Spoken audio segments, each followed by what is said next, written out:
Only on Local 10, a scathing report on the Miami Seaquarium detailing a pattern of alleged animal abuse. Inspectors say dolphins were deprived of food, which led to dangerous behavior. Let's get right to Local 10's Louie Aguirre in our newsroom with the findings and what the Seaquarium is saying tonight. Calvin Eden, the report was actually dated July 6, but was just made public today by the USDA, detailing how inspectors say diets were drastically cut to get the dolphins to perform better, resulting in angry, frustrated dolphins becoming aggressive.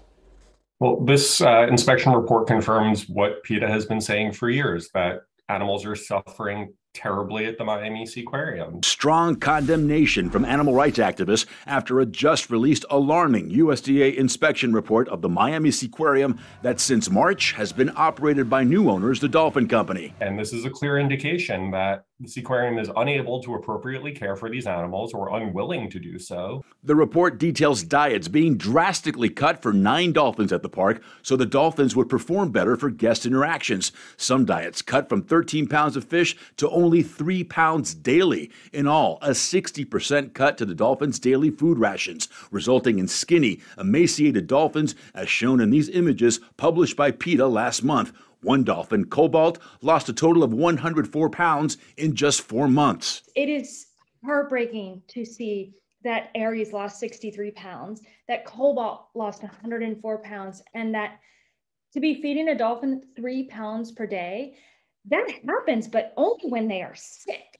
Dr. Jenna Wallace is a former vet at the Seaquarium and was there when the USDA issued another scathing report in June of 2021 that said that MSQ's previous owners, Parques Reunidos, also drastically cut diets for animals at the park and even fed rotten fish to Tokate, the 56-year-old orca that has since been retired from performing. The new attending vet telling inspectors she had no knowledge of diets being cut, but Dr. Wallace doesn't buy it. I find it very difficult to believe that the veterinarian was not informed that these animals were eating 3-4 pounds of fish per day. Even more alarming, the report details incidents of aggression by the dolphins on trainers and members of the public. In April, Local 10 exclusively brought you this video of a trainer being repeatedly hit by a dolphin when it had broken from its routine during a show. The report says it happened again. On July 7th, a dolphin named Cayman rammed a trainer in deep water, resulting in 3 trainers jumping in the water to distract Cayman so the injured trainer could safely get out of the water.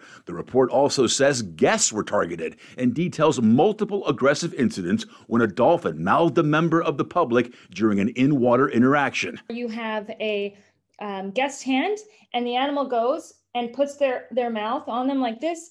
They would refer to that as mouthing. To me, that's biting. The report says the aggression is the result of the dolphins' diets being cut, but the Seaquarium pushing back on all of it. We spoke to General Manager Patrick Pearson. Aggression occurs for a lot of reasons, from what I understand.